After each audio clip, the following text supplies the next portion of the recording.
इसको कैसे यूज करना है ये भी बताया जाएगा और इसके साथ साथ आपको ये भी जानकारी दी जाएगी कि आपदा में आप कैसे सक्रिय हो और कैसे आपदा से निपटना है।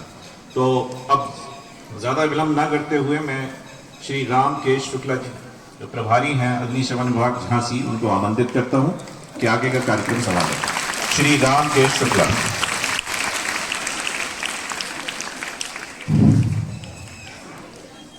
आदरणीय प्राचार्य महोदय, सभी कॉलेज के शिक्षक एवं शिक्षिकाएं, अमर उजाला की टीम, सभी हमारे इस कार्यक्रम में भागीदार हो रहे हैं। बच्चों, जैसा कि आप जानते हैं, जिस विषय पर आज हम आपको बताने वाले हैं वो बहुत ही महत्वपूर्ण है, क्योंकि आग हमारे जीवन में बहुत महत्वपूर्ण है। चाहे वो खाना बनाने में हो, चाहे वो बिजली के रूप में हो, किसी भी रूप में आग बहुत महत्वपूर्ण है। और आग के बारे में मूलभूत जानकारी हमें सभी को होनी चाहिए, क्योंकि दैवीय घटनाएं को हम जानते नहीं हैं, असावधानी से घटनाएं जाती हैं और उनसे जन धन बहुत हानि हो जाती है। अभी आपने देखा एक घटना आपके सिकरी बाजार मार्केट में हुई है, 5 लोगों की जान चली गई है उसमें। तो इसलिए हम आपको आग के बारे में सर्वप्रथम हम जो है कुछ बातें बताएंगे, इसके बाद हम बच्चों से भी पूछेंगे, तो आप उसका उत्तर भी दीजिएगा। सबसे पहले आग क्या है? आग एक रासायनिक प्रक्रिया है। आग एक रासायनिक प्रक्रिया है। हीट, फ्यूल, ऑक्सीजन, गर्मी, हवा। आपने देखा होगा कि मोमबत्ती जल रही है और मोमबत्ती के ऊपर अगर हम गिलास को ढक दें तो क्या होगा? बुझ जाएगी। क्यों बुझ जाएगी? क्योंकि उसको ऑक्सीजन नहीं मिलेगी। तो ऑक्सीजन कट करके ही हम आग को बुझा सकते हैं। और ये जितने भी हमारे उपकरण रखे हुए हैं, ये फायर फाइटिंग वाले, ये इसी सिद्धांत पे कार्य करते हैं। ये ऑक्सीजन को ही कट करते हैं। और ईंधन जो जल रहा है, इसके अलावा जो और आग अपने आप बुझ जाएगा, क्योंकि उसको फिर ईंधन नहीं मिलेगा। तो इस तरह से आग क्या है? आग एक रासायनिक प्रक्रिया है। 3 चीजें मिलने से आग लग जाती है, हीट, फ्यूल, ऑक्सीजन। और 3 चीजों में से किसी एक चीज को अगर हम कट कर देते हैं, हटा देते हैं, तो आग बुझने में सहायक हो जाती है। इसके पश्चात बहुत लंबी बातें आपको नहीं समझना है, बस हीट, फ्यूल, ऑक्सीजन, इन तीनों चीजें जब एक निश्चित तापक्रम में इकट्ठी हो जाती हैं, आग स्वतः जल जाती है।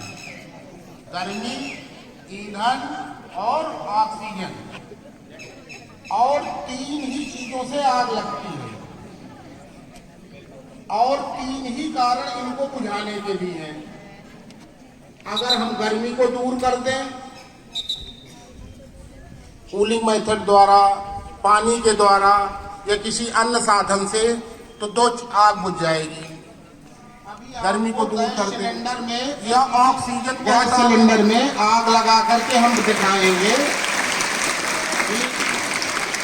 हमारे घरों में, किचन में हमारी माँ बहनें या हम लोग खुद काम करते हैं, तो अगर मान लीजिए हमारे एलपीजी गैस सिलेंडर में आग लग जाती है, रेगुलेटर में, पाइप में, तो बिना घबराए हम उसको किस तरह से कंट्रोल कर सकते हैं, ये अभी आपको दिखाया जाएगा।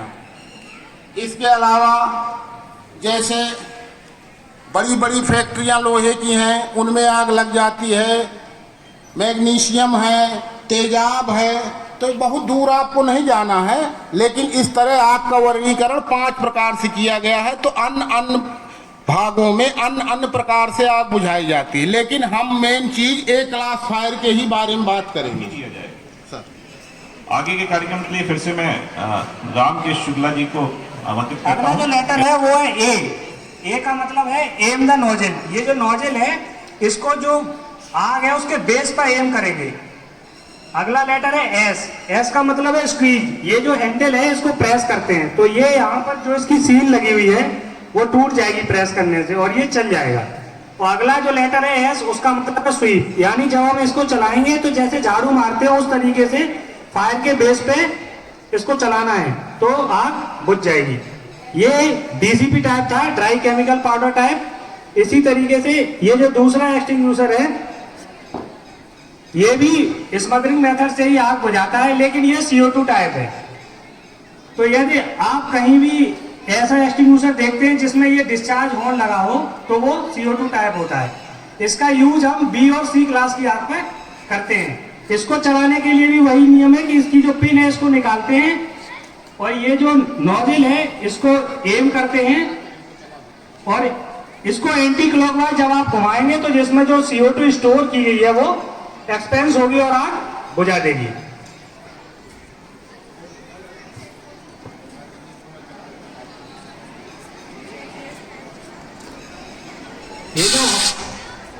ये जो हॉर्न है इसको आप ऐसे करिए और ये मेरे हाथ में मारिए।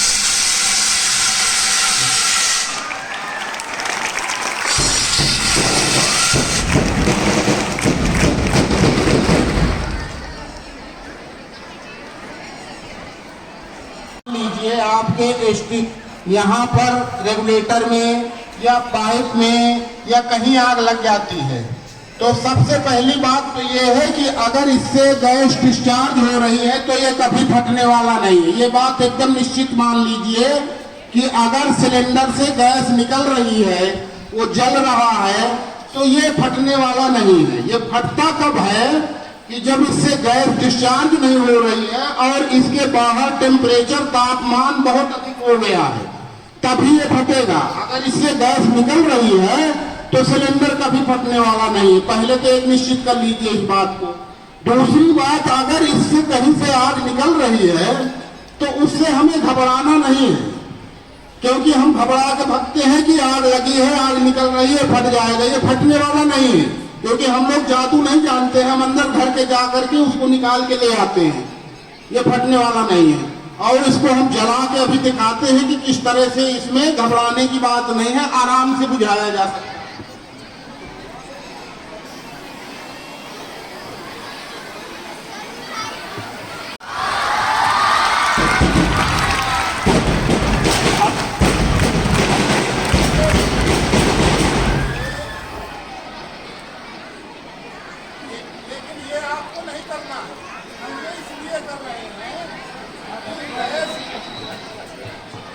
इससे आप ये समझिए कि गैस यहां से निकल रही है और आग यहां जल रही है, आग यहां पर नहीं है।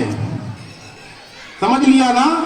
गैस यहां से निकल रही है, आग यहां जल रही है। इस बीच में गैप है, इस बीच में गैप है। ये बात हम सभी को समझ लेना चाहिए कि सिलेंडर के निकलने पर गैस आसपास आग नहीं है, आग इतनी दूर पर है। अभी हम फिर जला के दिखाते हैं, जलाइए इसको।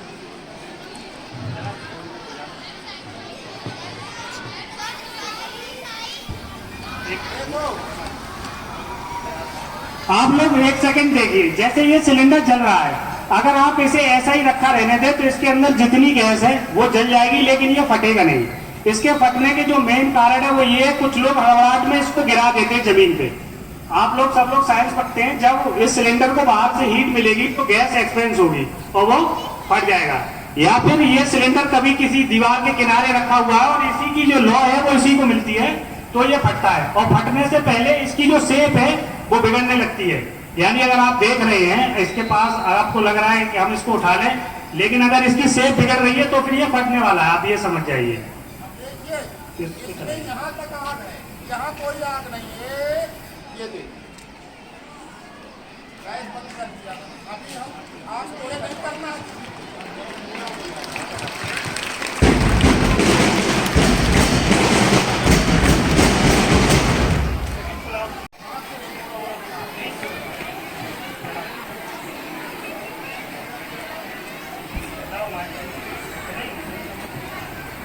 देखिए, ये आपके स्कूल की एक वो, ये आप इसको चलाइए, ऐसे पकड़िए, इसको एंटी क्लॉक वाइज घुमाइए के ऊपर, चलाओ, थोड़ा पीछे पीछे घुमाइए इसे। हाँ हाँ, इसके लिए।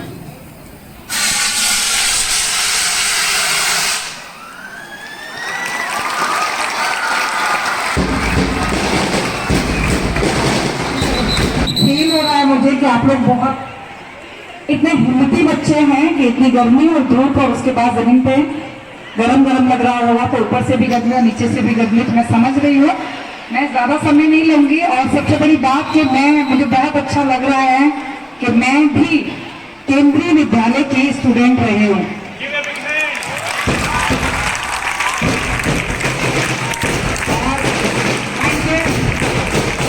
और बहुत अच्छा लग रहा है कि मेरे फादर आर्मी में थे, अभी रिटायर्ड हो गए, तो केवी नंबर 3 में आने के लिए, और मैं केवी नंबर 3 से ही पास आउट हूँ।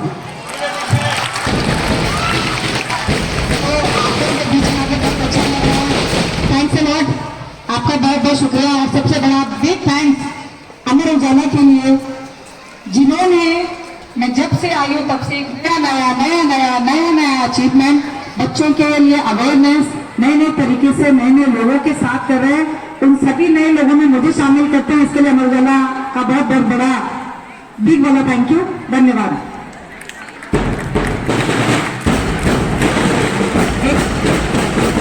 एक चीज कहना चाहूंगी, बहुत अच्छी नॉलेज जो भी आपको दी गई है, अवेयरनेस किया गया है कि अग्नि से कैसे बचा जाए, ये लाइफ में सबसे बड़ी जानकारी है।